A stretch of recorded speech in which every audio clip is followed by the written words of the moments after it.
You are listening to the Antler&FeatherCo Podcast.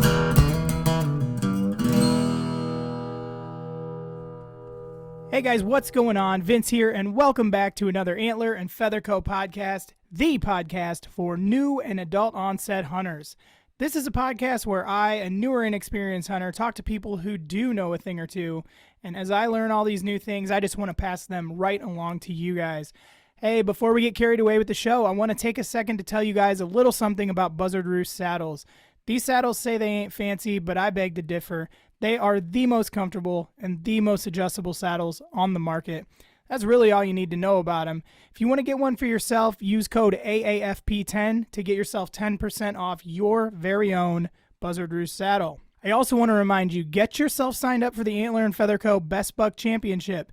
This is your chance to take home the title, the belt, the new gas bowstring, the Buzzard Roost saddle, a grunt call, hats. It is just a kick-ass prize package for the winners. Details can be found on our Instagram page at Antler&FeatherCo. The post is pinned at the top of our grid. Now, let's get this thing going. Today's guest is a total vegan, hates hunting, and I'm just kidding. This dude is the exact opposite of a vegan. He's actually a butcher, and he loves carving up a freshly harvested animal and turning it into amazing dishes that make my mouth water every time the guy posts something new. He's out of the great state of Pennsylvania. He has served our country, so thank you for that. He's served in the Navy. He has a wildlife degree and is now a butcher and a private chef. So with that, please welcome to the show, the Hungry Huntsman, Gunnar Emberg. Hey, what's going on, Gunnar? Hey, how you doing, man? Did you get I'm out doing to hunt good. tonight? I did not, no. I've had to really kind of structure things because usually it was just, in the past 2 years it's been trying to navigate around kids and things like that. And now it's like I get off work, got to navigate the kids and the wife, got to also navigate trying to record podcasts. And it seems like with my podcasts, it's a good and a bad thing. I would like to do one recording a week and then put it out. One recording a week, put it out. Well, mine tend to go, here's 4 guys, and this is the only time they can do it is this week. So I got you tonight, one tomorrow, one Saturday, and one Sunday, which it is good because then I'm done for like a month. I don't like doing it that way though, because it kind of, it can have like dates, it'll date itself a little bit. Yeah. So, but anyway, no, I didn't get out to hunt. You're, I assume, already out and getting after it. Have you put anything down yet this year? No, I'm not putting anything down. Had a shot at a doe, but didn't want to take that one. It was actually opening day here. Pert near right at dark, actually, about a 40-yard shot, and just in a field and everything. I'm like, I'm shooting high-end arrows, high-end broadheads. It's, about $70 going down the range every time. I'm like, I don't want to lose this thing right now. So I didn't take the shot. It's been a little bit colder this year up here than normal. Normally October for us, we're still pushing high 70s, maybe, low 60s, something like that. So far, it's been colder, but not a lot of deer movement yet. Yeah. We haven't had nearly the deer movement I've seen in past years or anything like that. Yeah, that's kind of, ours started out hot, and then we had our first cold front, and I saw more deer when it was hot than during our cold front, which is kind of frustrating. But where I was hunting, the corn is still in the field, so my best guess as an inexperienced guy is that the deer kind of traveled to the corn when they knew that cold front was coming and just probably bedded in there, and that's why I didn't see him coming in and out. I could be dead wrong, but that's what I told myself to make myself feel better about it. Yeah, that's always a thing that happens up here too. And I learned a trick a while ago off a old farmer in a way. He would always plant his corn rows a little bit farther apart because he wasn't farming to just produce corn. It was kind of like a hobby, letting someone else kind of do it, stuff like that. So during the rain, he would walk through the cornfield because it keeps you quiet at that point. He would just poke his head through a row, look up and down it, see if he saw anything bedded in there, and he'd just keep going like that. And if he ever saw a doe or something bedded, he'd back up a couple rows, work his way over, pop right out in front of it, and shoot it at like 10 yards. Really? Yeah. Hey, man, that's a damn good way to do it. Yeah, I mean, it's sneaky as hell, man. I mean, I've tried that up here, and our corn rows are about a foot apart, so I can't make that happen up here. Right. So when I first talked to you, we kind of talked about, most hunters hunt partially because they want to know where their meat comes from. They Right. want to know how to best utilize that meat. So we're going to discuss some things about kind of meat and meat quality, and what can affect quality. We're also going to get into using different parts of the deer that I think a lot of people probably just toss out because they don't think it's any good. Right. And you definitely know how to make something great out of those. Yep. So I'm excited about this one. We're going to cut into a prayer real quick and then we'll just hop in. Sound good? Yeah. All right. Lord Jesus, we thank you for what you did on the cross in our place. Without that, we would have absolutely no hope. We would be wandering just an evil world, and at the end, we would just be in evil for eternity. And you selflessly came down.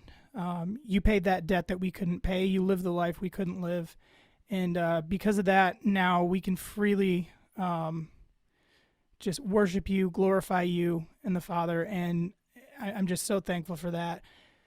I'm thankful for Gunnar. I'm thankful for his time and his willingness to come on here and share everything that he knows with us. And I ask that you just make this a great conversation, be with us, and we ask all of this in your great name. Amen. All right. Go. So kind of tell us a little bit about yourself. How did you get into hunting? And then from there, how did you get into, wanting to be a butcher and a wild game chef?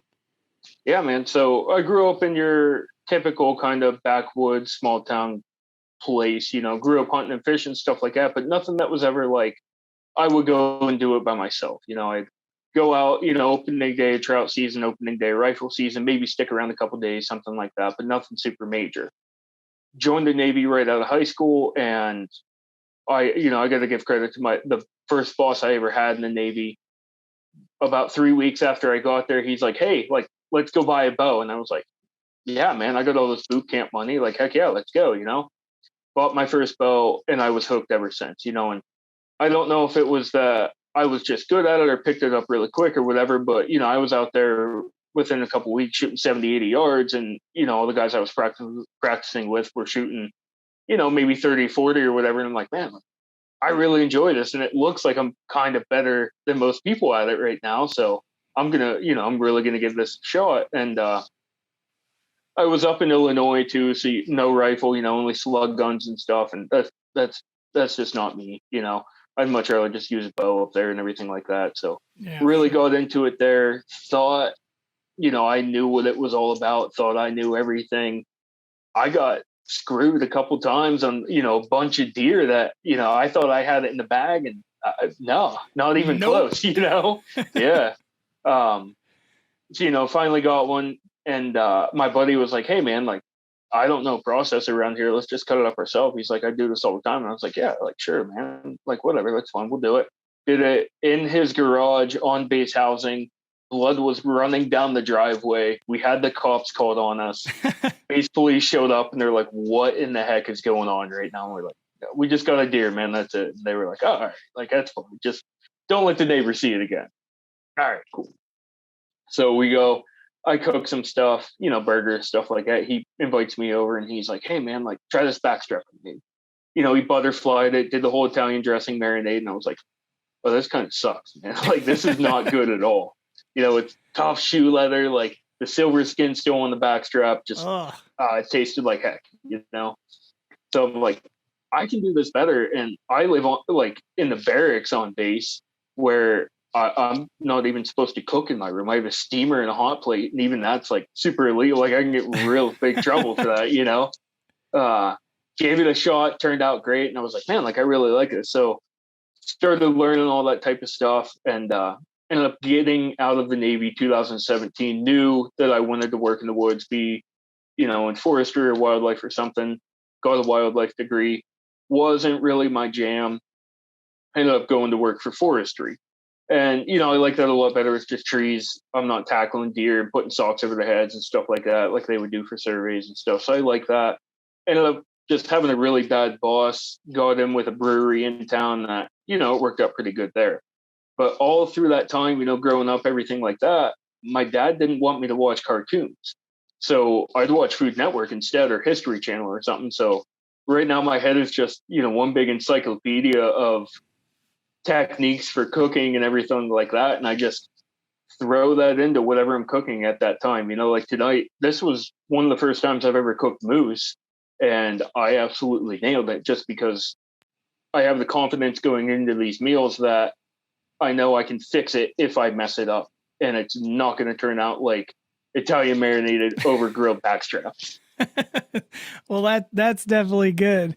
And yeah, you guys, he sent me the picture of what he made tonight. I think was it moose ragu? Moose ragu. I don't know if you called it. Most of your stuff is super fancy sounding. Yeah. And I'm like, all I need to know is what meat is in it, and then it looks great, and that's good by me. But yeah, it looked amazing, man. So I'll be over for dinner next weekend. Hey, have at it, man. I'll make the trip. His stuff looks that good, seriously. So just to kind of jump into, I kind of want to cover some different questions about like meat quality.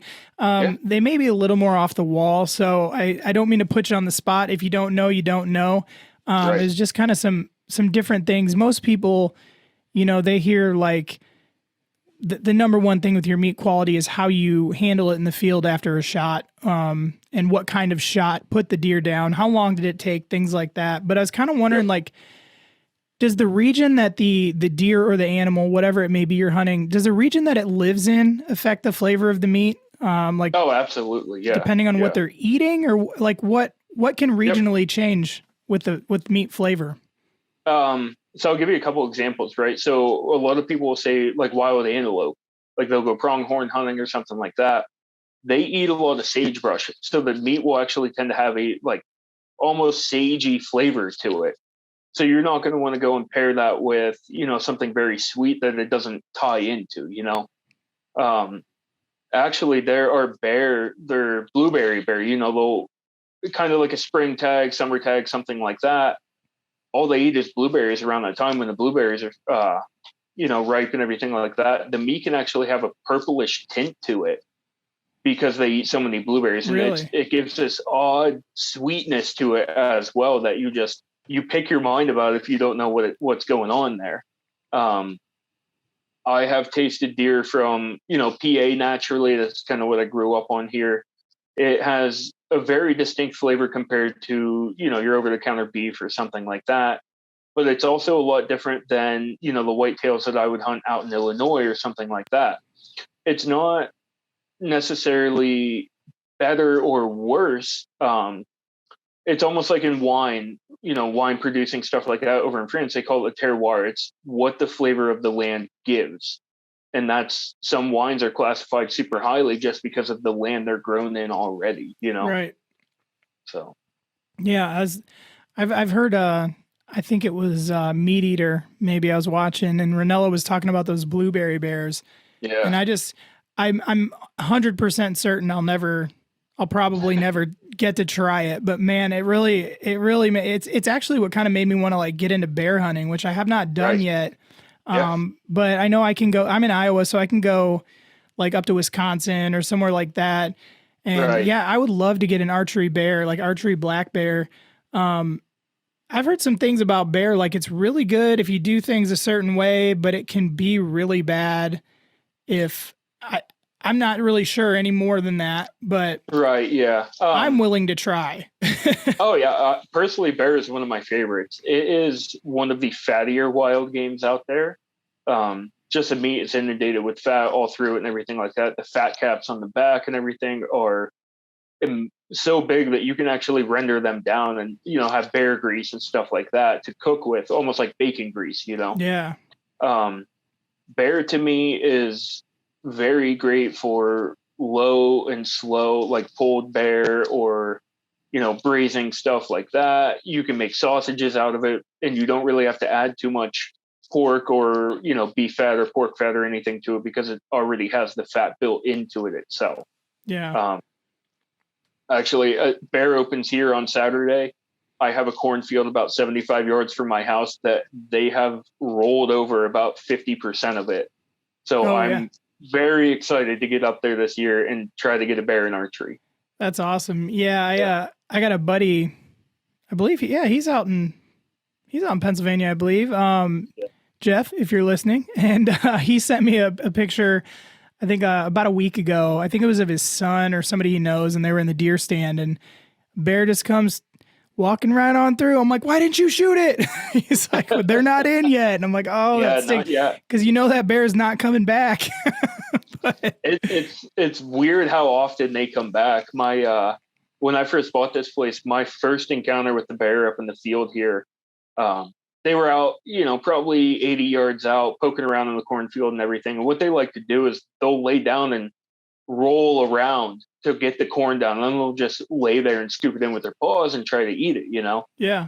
Well, this sow had 2 cubs with her, and I see them, and then they duck into the woods, and I was like, oh, she probably saw me. She's going to dip away and, go up the valley or whatever. She comes out about 10 yards from me, actually, because I'm sitting on the edge of this thing. And mind you, I sit on the ground. I only hunt off the ground. So, I'm staring her 10 yards out in the face, and then her cubs pop out right in between me. Oh, shit. And I'm like, I'm 75 yards from my house. All I brought was my bow. I didn't bring a knife because I was like, if I get something, I'll go back, drop all my stuff off, come back up, drag it back, got it at the house. No knife, nothing, just a bow.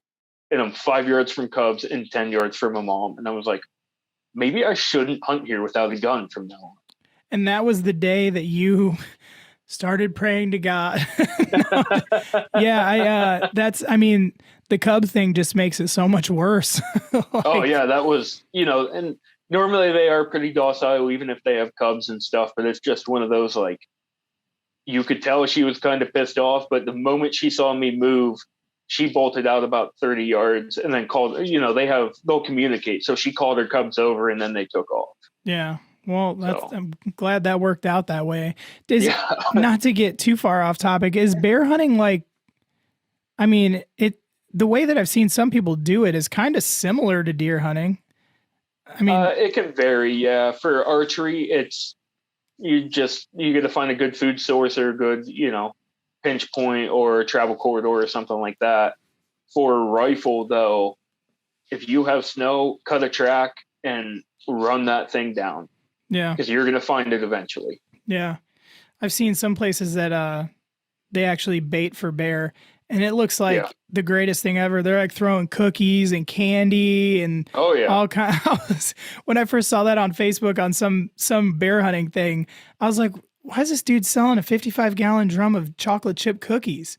Like, I thought it was a joke. And then I see it over and over. I'm like, oh, wow, that's what they bait with. I was like, I thought they were just trying to, accommodate to, us fat guys and sell us big things of cookies. But apparently it's good bear food. So yeah, I have a buddy in West Virginia. They're allowed to run them with dogs down there, kind of like you would coyote hunt or rabbit hunt.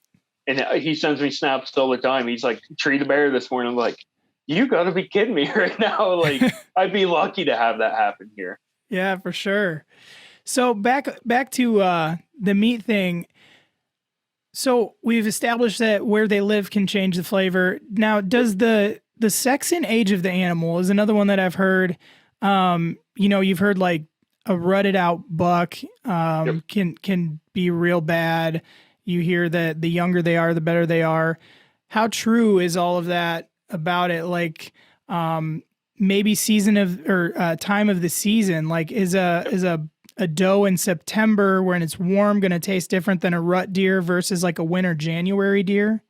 Oh, absolutely. Yeah. I'll give you an example here. You can go to the store and buy just regular beef, and then you can buy veal, right? In a lot of places, veal is kind of like a prize thing. It's a lot more tender. It's a lot, less flavorful in the way of stuff like that.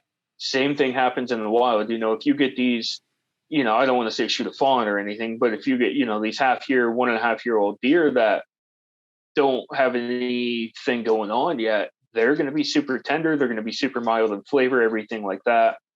However, if you get a 4-year-old buck mid-rut, it's going to taste pretty bad unless you know how to take care of it. And that's just due to the testosterone buildup.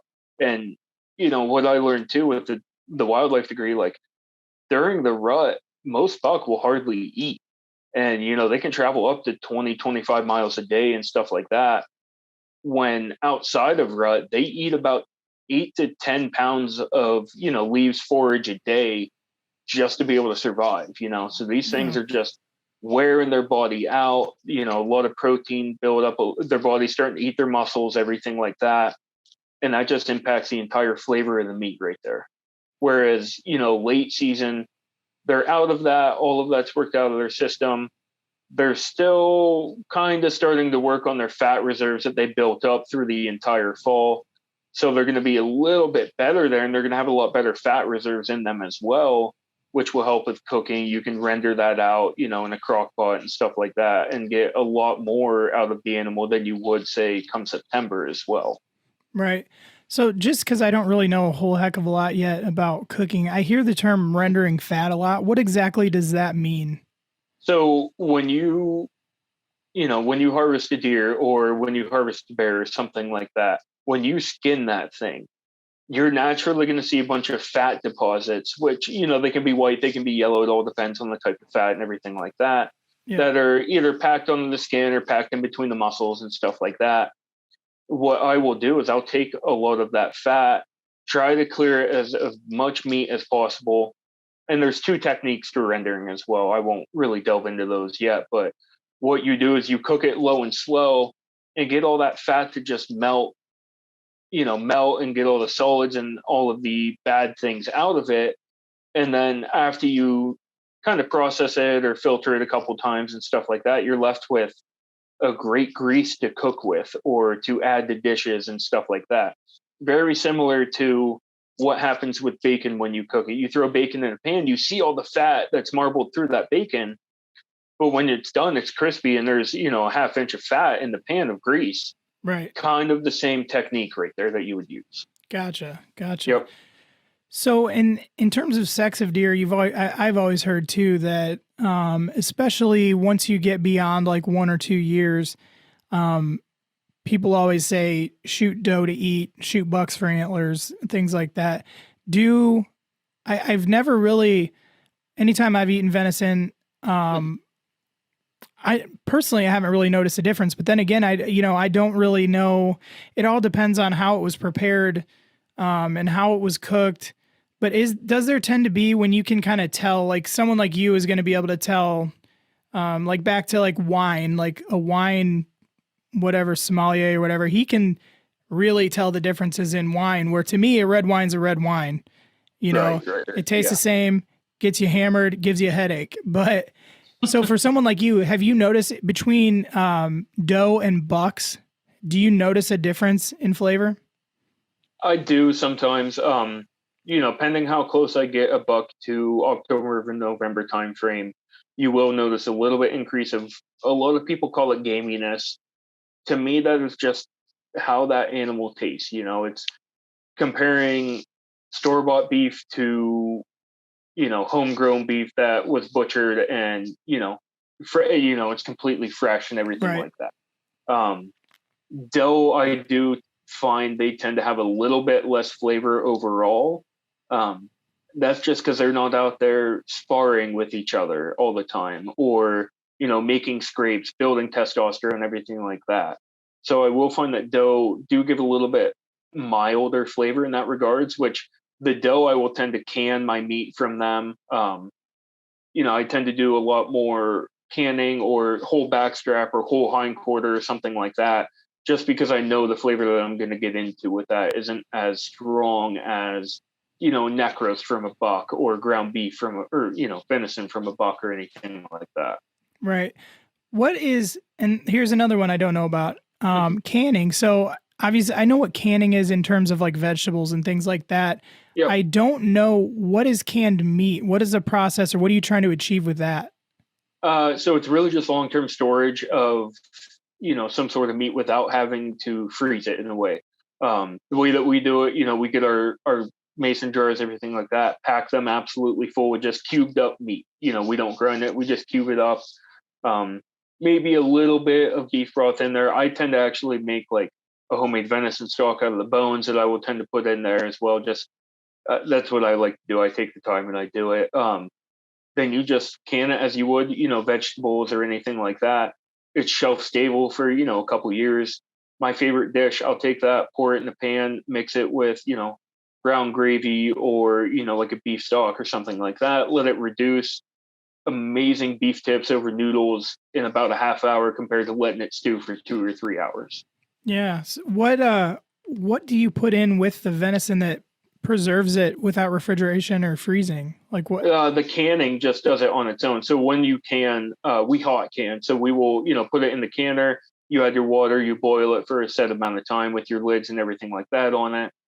Essentially what that will do is it will raise a temp in that high enough where it will kill any bacteria or any pathogen that's in there, and it will seal it as well when it cools down, so nothing can get in there.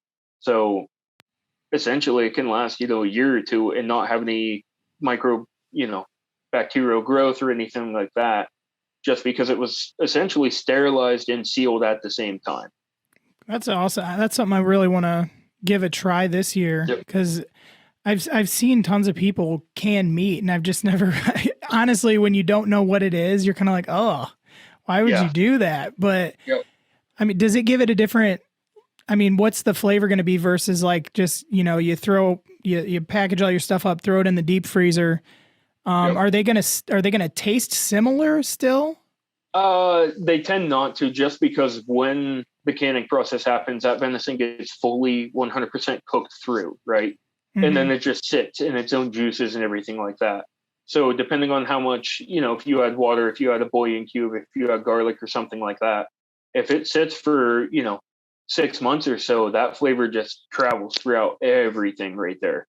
What will happen though is it is very, very, very tender at this point though. It's like you cooked a beef stew all day and that meat just shreds apart. You can almost shake it and it will just shred apart right in the can right there.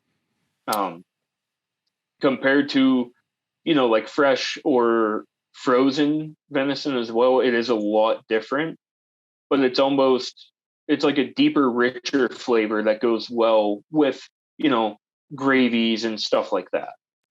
Yeah, that sounds really good. I'm going to hit you up later once I do get a deer down and make sure I'm not putting rotten food in a jar and then eating it next summer. So what are some of the most common ways that you see people ruin their meat? Kind of from maybe field to butcher. What for a new guy who maybe this year's the first year they're going to kill a deer, what are some of the top ways that you can ruin your meat? Number one is field dressing, personally. If that animal is not field dressed properly, if you happen to nick the guts and it gets all over the meat on the inside and everything, and you don't rinse that off immediately, that can actually taint that meat, by the time you go to butcher it the next day or something. The other thing too, you almost have to get that animal as cold as possible, as quickly as possible as well. And I don't mean just packing it full of ice or anything like that either. Get it up on a pole and skin that thing the moment you get back to wherever you're going, because that skin is so thick, it's just holding all of that temperature in. But that's what skin is designed to do, is to help your body retain that temperature. It doesn't know whether you're dead or alive or whether you don't have guts or not. It's just all that fat's going to hold all of that temperature in, and that temperature can actually help that meat go bad faster than anything as well.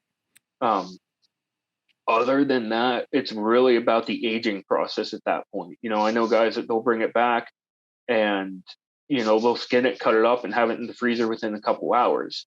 That flavor compared to letting it hang in cold for, 3 or 4 days or even up to 2 weeks is vastly different at that point. When you age these deers, a lot of the blood will come out of it, letting them hang and everything like that. And what people often mistake for being gaminess is that deer was processed so quickly that there's still blood and everything in the meat. And one of the main components in blood is iron. And that's what they're getting, is that irony flavor, that metallic flavor that they don't like, because they're not used to that in the ground beef that they buy from the store. Right. If you let that thing hang for a couple of days, a lot of that blood will drain out and a lot of that flavor will kind of go away and make that meat more mild in flavor at that point. Gotcha. And one thing you mentioned at the very beginning, again, this is something that I've never really looked into, and for a new guy, it's going to be really good. let's say you put a bad shot or you do nick guts. I have always learned basically if anything from that stomach or the guts get on meat, it's bad. Is that really true? How long do you have? Because it seems like you would, if you did nick something and you're by fresh water or maybe you have a jug of water, clean water, how long do you have to wash it off before you would be like, we're not gonna mess with this anymore? Right. Yeah. Really, once the meat changes color or, it gets a different texture or something like that, that's when it goes bad. I have shot deer and unknowingly didn't field dress them properly, drug it the 2 miles back to my camp, let it hang for 2 days, didn't rinse it out. All the meat was still fine, but it was cold enough at that point as well. If it's warm out and, you get fecal matter or you get guts on there or something like that, try to rinse it off ASAP. But you're going to have a couple hour window where, it's going to be okay. That stuff isn't going to seep all the way through the meat and ruin the whole hind quarter. If it changes color, though, you can just cut that part out. It's like moldy cheese. You just cut the mold off the cheese. The rest of it's still good, essentially. Gotcha. You can do that as well with meat. Okay. Yeah, I've always wondered that because, it's kind of like a wives' tale. Like, if anything gets on that meat, it's bad instantly. And that's never really made a ton of sense to me because it's like, I understand like muscle and everything is like, I understand things can seep into it, but I was always like, how does it ruin it instantly? Like there's gotta be, something's gotta be wrong with that. There's gotta be like a time frame here.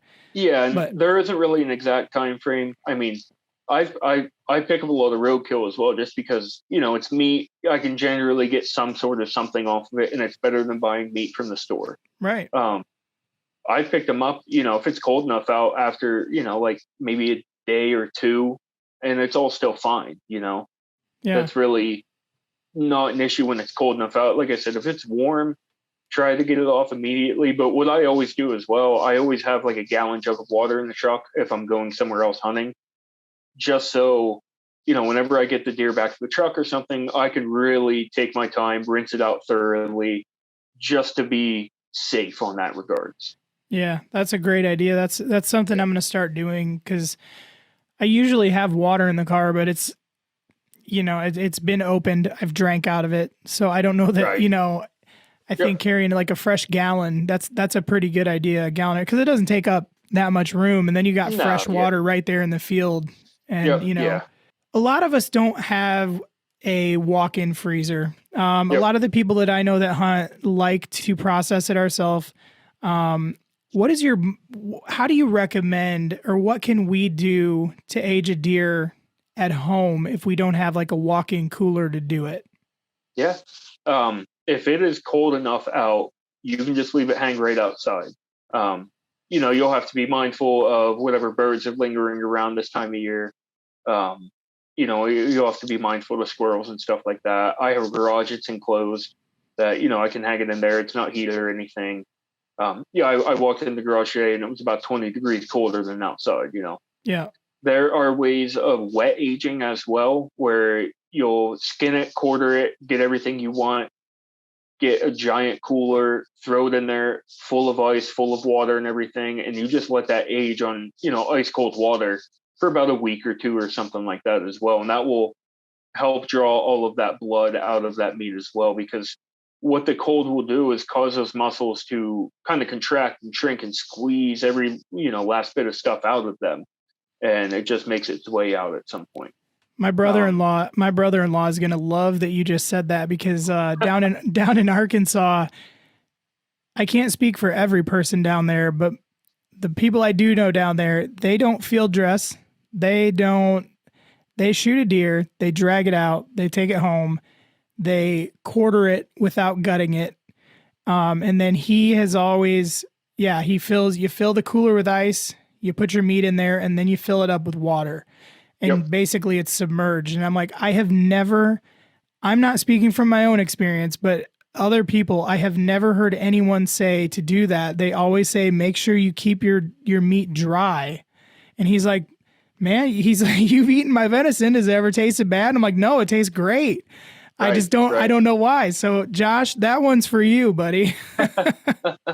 I'll give you an example here real quick too. So most of the meats that you will buy from a supermarket are in a way wet aged as well, right? A lot of them will come in cryovac, to which they're just, vacuum sealed up and that's it.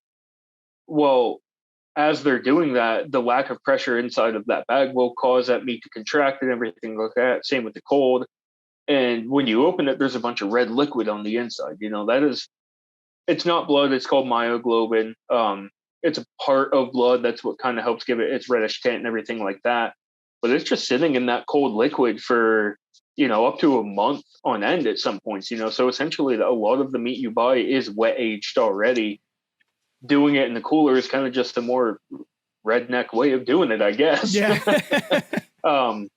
It will change your flavor. It all depends. I guarantee you could take a deer, you could put a hindquarter in the cooler, put one just hanging outside, hang one in one. This is one of my other tips too. Find a buddy who's moving, look on Facebook Marketplace, find a fridge for, $100 that you can keep somewhere. Tear out all the shelves, find a way to rig up a system in there with hooks. That's a walk-in cooler essentially right there. You know, you can hang whole quarters in there very easily, and you can let it go as long as you want for the size of a fridge, and you get an extra freezer out of it a lot of times too. That's a great idea. Yeah. But you could take, 3 or 4 different methods of aging, and all of them are going to taste a little bit different. Yeah.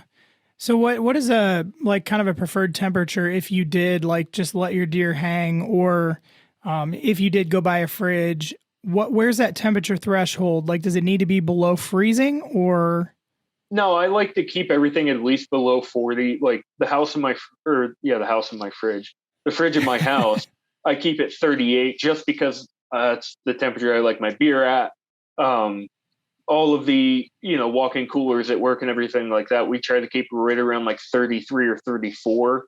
It just helps prolong things a little bit longer in that environment and everything like that.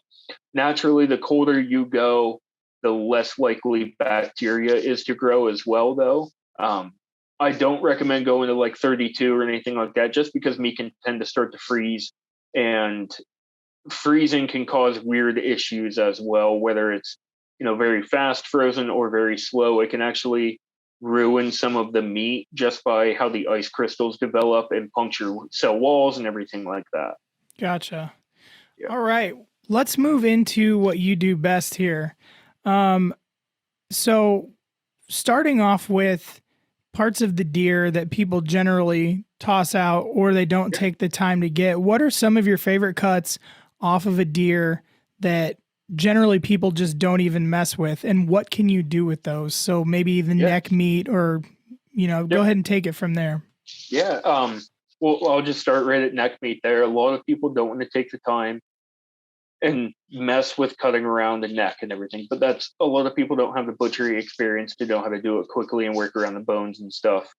Even without that, cut the neck right off and freeze it as a whole roast and throw that thing in a crock pot with, some diced tomatoes and whatever other kind of seasonings you want. It's really going to make a great roast as it is right there. There's enough connective tissue in the neck and enough fat in there that it's really going to help break that thing down, make it very tender, almost like, a stewed beef or something like that. It will be delicious there.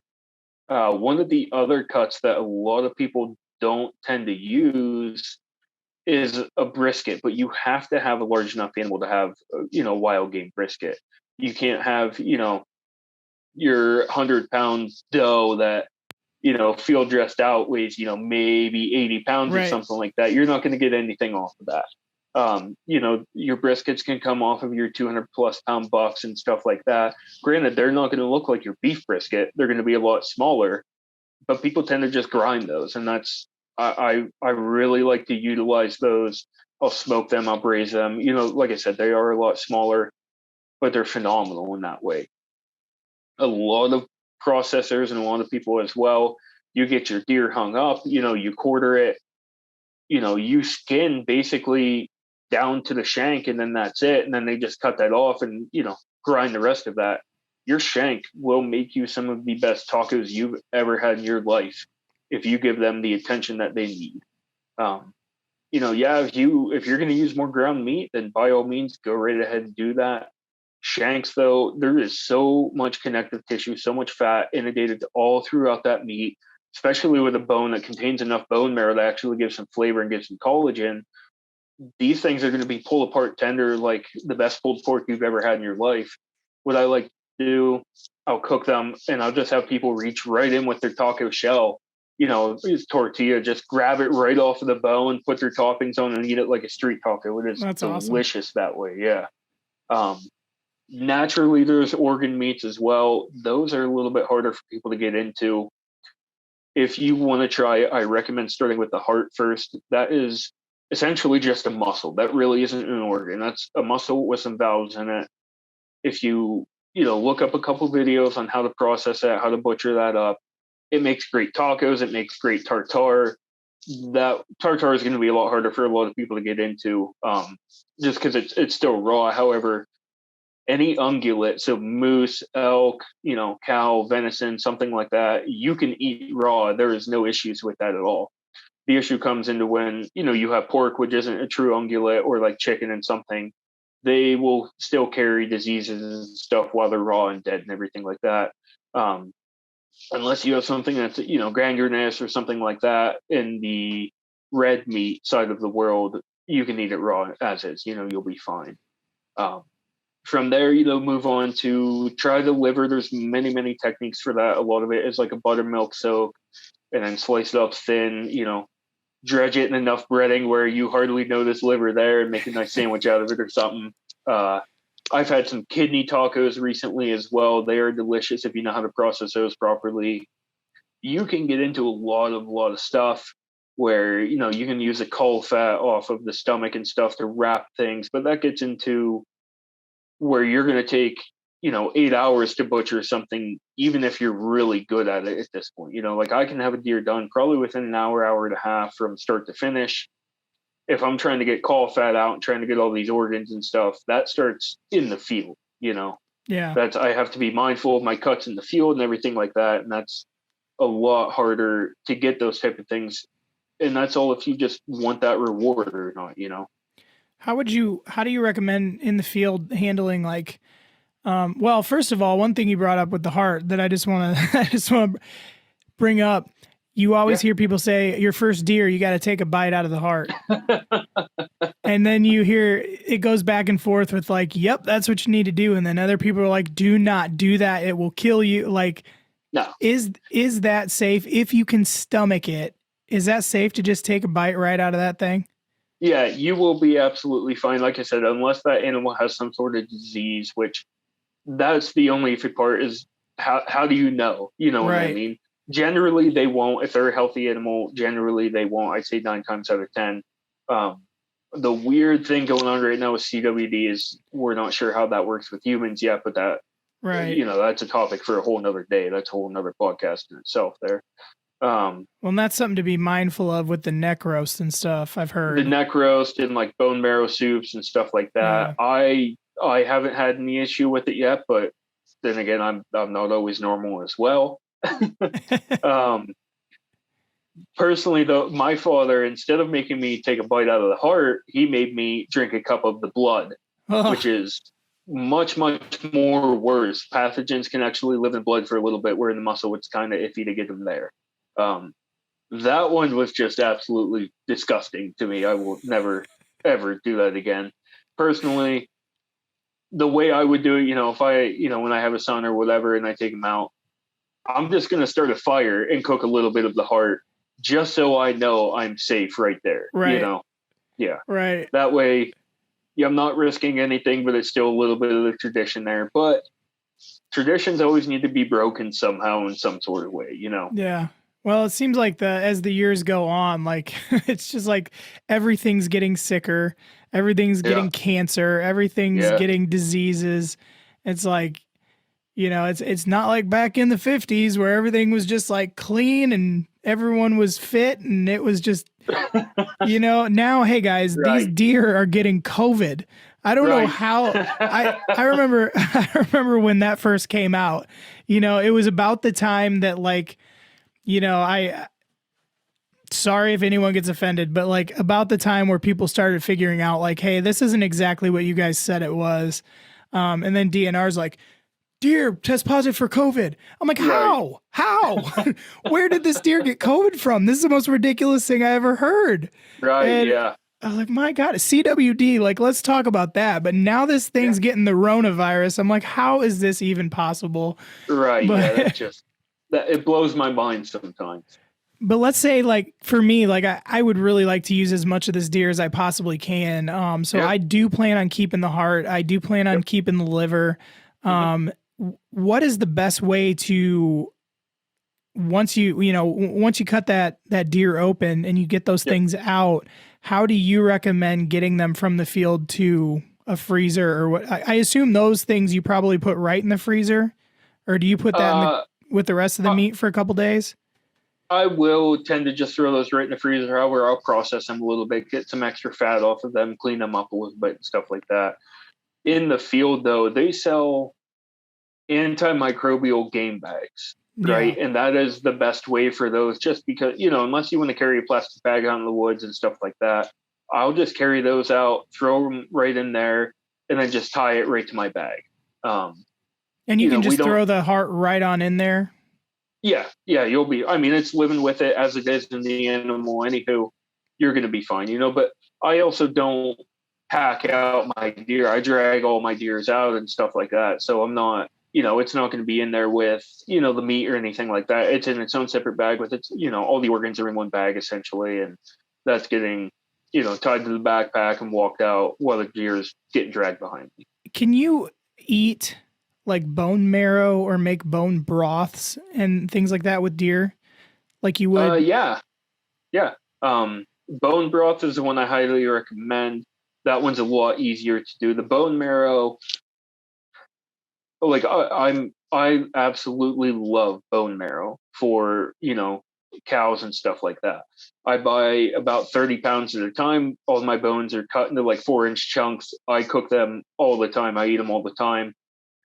Venison is a lot different flavor, though, that I really don't tend to care for in that regards. I'll make stocks out of it. I'll let a bone broth go for 18 hours or something like that, and get the most collagen and flavor I can out of it. But just simply doing a canoe cut on the bone where I can just scoop it out with a spoon after I've roasted it or something, not my most favorite thing I've ever done.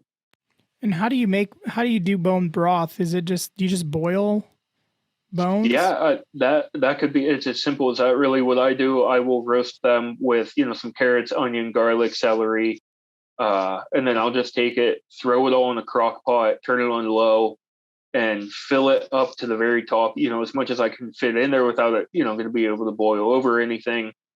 Just let it go. I made a pork broth for the wife the other day. Took 18 hours, and we did it overnight this time. And that was horrible because every time we would wake up in the middle of the night, all we smelled was that bone broth cooking. And at one point I was like, I can't sleep anymore. It's 3 a.m. and I can't go back to sleep because all I smell is that right now. Yeah. And are there any best methods for cooking? I've heard, I actually think it was from you talking about most wild game, deer specifically. It's such a low fat content that it's not generally a good thing to smoke. Yeah. Crossing like baking, cast iron, grill, pellet grill, smoker. Is there a general best method for most deer, or does it kind of go by the cut? Kind of goes by the cut. One of, there's a couple methods depending on the dish you're kind of going to make. If you are going to do something low and slow, I recommend braising. You have to have some sort of liquid in there. If you just throw this thing on a sheet tray with, your potatoes and onions and carrots, kind of like your grandmother would do with a roast, it's going to be just as dry as her roast was after 3 hours in the oven. Yeah. You're not going to want to chew that thing. I also recommend, if you're going to do a braise, introducing some sort of acid component as well, like alcohol or vinegar or lemon juice or something like that, because that will help break that meat down the longer it cooks as well. other than that, I tend to treat a lot like my back strips, I will treat very similarly to like a filet mignon, in the way that fillets don't have a ton of fat through them, but they're very, very tender. So I cut mine a little bit thicker, probably 2 to 3 inches thick for these steaks. And I will do them, I'll butter baste them and things like that. If I'm going to smoke something, though, I will essentially do whole bone on, hind quarter or front shoulder or something like that. And I will also tend to try to use some rendered fat to coat that as well, or even melt it down and inject it into the meat itself, just to help more fat stay throughout that meat as well. Most people at home aren't really going to get into that, though, and that's the hard part. But for like tacos and stuff like that, which a lot of people will do, your ground meat, I always recommend adding some sort of other fat to it. And I'm not talking like butter or anything like that. Like, yeah, butter's fat. You want a solid fat to add to this. So a lot of people, like what we do at the shop when we process deer, we add 50% pork to that mixture as well to make sausages, to make your summer sausage and your meat sticks and stuff like that, because it needs that fat component to help bind everything together. But if you're just going to do like street tacos with, a steak or something, cook it as regular steak. That's not going to have any issue, because what you're generally going to get from a store isn't going to have a ton of fat marbled through it anyhow, Yeah. So tell me, we were talking about one of your specialties, or one of the things you really like to do is sausage. Yeah. You said you made like a gazillion different kinds by now. Tell us a little bit about that. Yeah, I think we're pushing 70 different kinds. I think at the shop we have about 47 to 50 at all times of different kinds of sausage there. Sausage itself is a great way to use the cheaper cuts of meat off of your venison, or use some left up stuff in your freezer. If it's, mid-October, I have 3 pounds of ground meat left, I'm going to make it into sausage right now. You don't need 25 pounds to make a batch of sausage. You can make it out of a pound if you want to. But what that does is allow you to experiment with how much fat you want to add, how much pork or beef fat, or, whether it's venison fat that you have or something else. Just get the texture that you want. How many times are you going to grind this to get the texture you want? And then sausage in its essence is protein, fat, and salt. The salt will help kind of liquefy the fat as it cooks to help bind everything, together and everything like that. And then after that, you can do whatever you want, flavor wise. If you want a sage breakfast sausage, salt, pepper, sage, maybe a little bit of other flavors in there as well, and you're done right there, or you could make a hot Italian, by adding cayenne, paprika, your red pepper, your fennel, things like that, and stuffing it into a casing or leaving it loose. One of the things I always recommend to people, a lot of people these days have your favorite, home counter KitchenAid mixer. Yeah. They have a sausage grinder, or, a meat grinder and sausage stuffer kit for that. I think the cheaper runs at maybe $60. It's all plastic. I'm not the biggest fan of it, but if that's all you can do at the time, that's all you can do. That's, use it till it breaks, or it might last you a lifetime. Who knows? I have the more expensive one. It's like 150 or $200. It's all metal, easier to clean, not as clanky, things like that. I can be a little bit more aggressive with it. And, if I'm going to grind a whole deer, I'll do that at the shop, because, I don't want to run, 80, 90 pounds of meat through this thing at my house and bowls and stuff like that, when I have an industrial grinder, an industrial vacuum sealer. I can do all that at the shop. But at home, I can save a, pound or two of just regular meat, run it through the grinder, mix it into sausage, get a casing out, soak it in my water, and stuff it right then and there, and have, sausage subs for dinner if I want to, or something like that. Right. It gives you a really great base to build the flavors that you like out of, to learn kind of how to build flavors in other cooking. Your sausage could be the segue to your moose ragu that you braise for 3 hours, just because what flavors you like already, throw them into that and see how it does. Yeah. What's the deal with gummy bear sausage or gummy bear bratwurst, man? I've had that, and it was like at the same time the best but the worst thing I've ever had in my life. Yeah, So you guys do that kind of stuff? We do a version at the shop where we put Swedish fish in. Oh, dude. You need to send me some of that. That's my favorite candy. We ship. Just because our whole area has a big Swedish, heritage and things like that. So we put it in there. It is odd. It has to be eaten hot because if it cools, the fish just turn into absolute rocks and you cannot chew through them. But it's okay. We have sausages ranging from a blueberry maple to one that we grew our own ghost peppers for to put into this thing, to like a cheesy bratwurst, or we have a very authentic boudin that, we mix rice and green peppers and onions and leeks into and everything like that. We don't deal a whole lot with the candy thing though. I'm getting there. I'm trying to convince the guys to let me do a Elvis sausage here with peanut butter, banana, and bacon in it. Oh, there you go. We'll see how that one goes though. I've had Elvis burgers, and the first time I ever had it, it was like it was on like a dare, because it was like, that's going to be disgusting peanut butter, on a burger. And I'm like, I'll try it. That is extremely good. If anybody out there has never done it, I don't care if you grill your own at home. Just get a hold of a burger and then slap a bunch of peanut butter on it. I promise you, it is amazing. So is there... Yeah, it is delicious. Oh, for sure.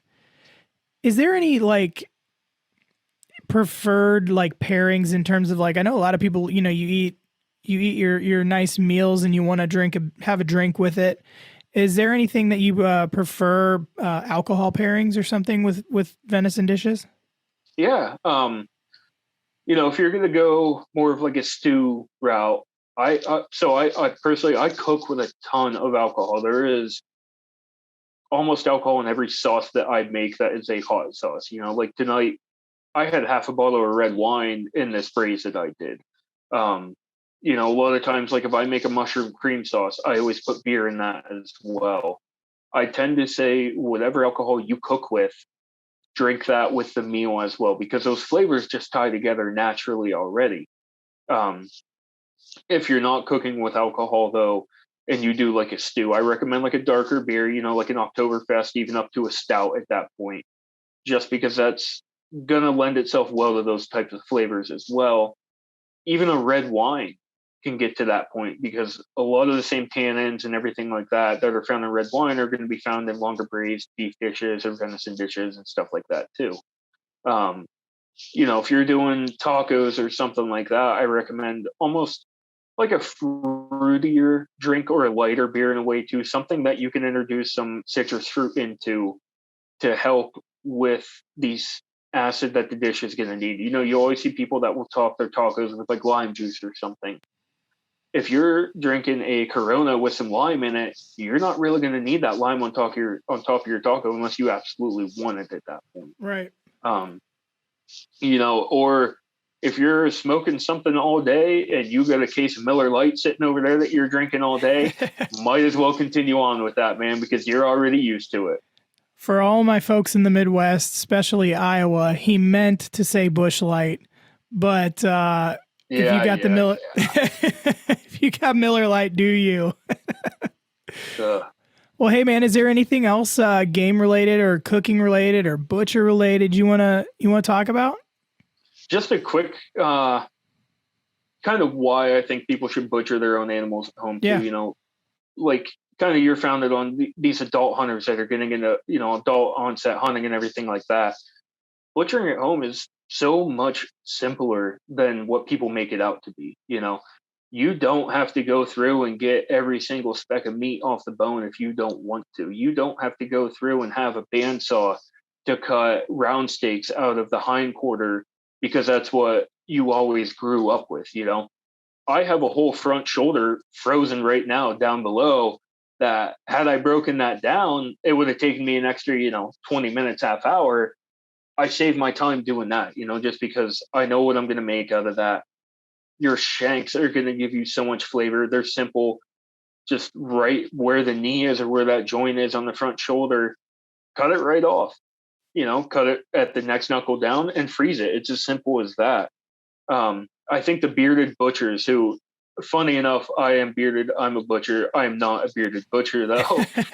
They have a wonderful video on butchering venison, and they make it, they walk you through it, and they tell you kind of how to do it at home too. They don't use a ton of the things that you would use at home or at a shop, like a bandsaw or anything like that. It's really simple to get into. It's really cheap. You can buy one of the things to hang your deer out for like $30, I think. You can buy the grinder attachment for a KitchenAid for like I said, $60 or so, or even you can find a cheap grinder for, maybe $100 or $200 or something. Or Facebook Marketplace is always an amazing place to score deals like that for stuff like that.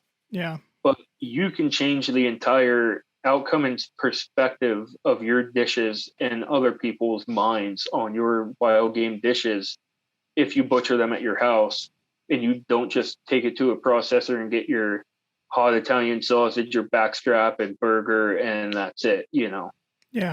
That's where a lot of this, hey, I want to know where my meat comes from. Well, dude, you're doing it yourself in your garage. Like there's no more knowing to it. You know exactly what happened to that now, Right. And that gives a lot of people a lot of sense of pride in why they hunt and everything like that.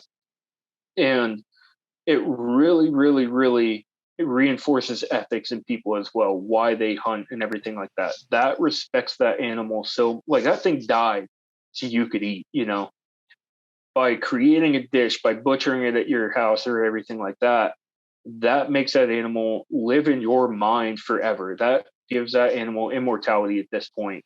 Yeah. And you took its life, you owe it that respect to let it live on forever so you could eat for it. Absolutely.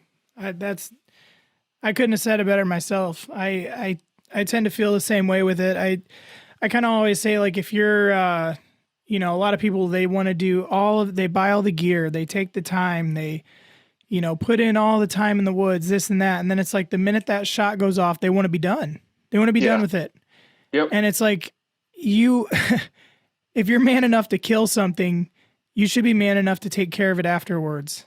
And absolutely. Yeah. To what you said, there's no better way to show respect to that animal than to go through it all yourself and not just drop it off somewhere, and a lot of people will say, well, I don't, I get more out of it from a butcher.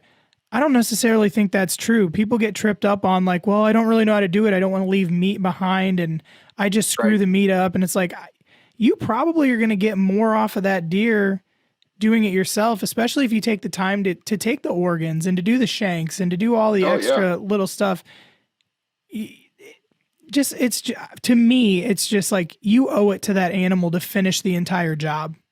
Yep, absolutely. Yeah. And, a lot of people will drop it off the butcher. They'll get their stuff back and it's, 75% of it is just burger at that point. Right. You don't have to do that. You can cut the ribs out and have deer ribs some night if you want to, You can, have your whole front shoulder, have your whole hind quarter, stuff like that, where you're not just getting crappy steaks, crappy burger and everything like that. You can take your time and pick as much or as little meat off the bone as you want to. My biggest recommendation, find a couple of videos that will walk you through the joints and where everything are and stuff like that to help you go through this. And what I did when I was first learning too, I'd put that video, I'd prop my phone up, put that video, I'd walk through it step by step, I'd make my cuts and go right through it along with it. And it helped out so much on how to learn where the joints are, where to cut and everything like that. Like I said, I can have a whole deer done start to finish 45 minutes to an hour at this point. For me, if I'm doing it, at the shop for someone, we can knock a deer out in probably half an hour and have it completely done and over with, It's all how fast you want to go and stuff like that. But most processors aren't just getting in your deer. They're getting in, your neighbors and 300 other people all in the same week. They want it done as fast as possible, They don't want to stay up for 48 hours in a row butchering deer. Right. You can get a lot more meat off those bones than that guy is going to care to. Yeah. Just because he has 300 more to go through. Yeah. But hey, man, this has been a great show. I've really enjoyed everything that we've been talking about. Let everybody know where they can follow you on social, anywhere on the internet that they can get a hold of you and follow along. Yeah, absolutely, man. Facebook, Gunnar Emberg, or the Hungry Huntsman. I'm on both of those quite regularly. Instagram is the Hungry Huntsman with periods in between both words there. You can also email me at Gunnar at thehungryhuntsmanpa.com, because my domain name was taken, so I had to put PA at the end of that. From Pennsylvania. Yeah, man, feel free to reach out with questions, whatever you want. I will try to help you through whatever questions you have. And if I don't know the answer, I can get you to someone that does. Well, hey, man, I really appreciate you spending time with me tonight. Hey, guys, make sure you're checking us out on Instagram as well. We're under at Antler&FeatherCo. We're over on YouTube, Antler&FeatherCo with the and sign, no spaces. We're on Facebook as well. I'm probably avoiding TikTok because I love America and TikTok's a Chinese propaganda whatever machine. But if you guys like this show, if you learned something new, if you feel like you had, you got something now that you can take into the woods with you or take out of the woods with you now after listening, then please share, subscribe, follow, rate, and review wherever you're listening. I say all this because when you follow, rate, and review, it helps the podcast get in front of more people. I'm not trying to make money off this. This is just something I love to do. So we want to get it in front of as many people as we can to share as much information as we can. And ultimately, that's going to help me keep getting great guests on the show so that you can continue to learn to make yourself more deadly in the woods. So I appreciate every single one of you guys that have listened this week. I really do. I don't take any of you for granted. And we're going to catch you guys next week. This is the Antler&FeatherCo Podcast.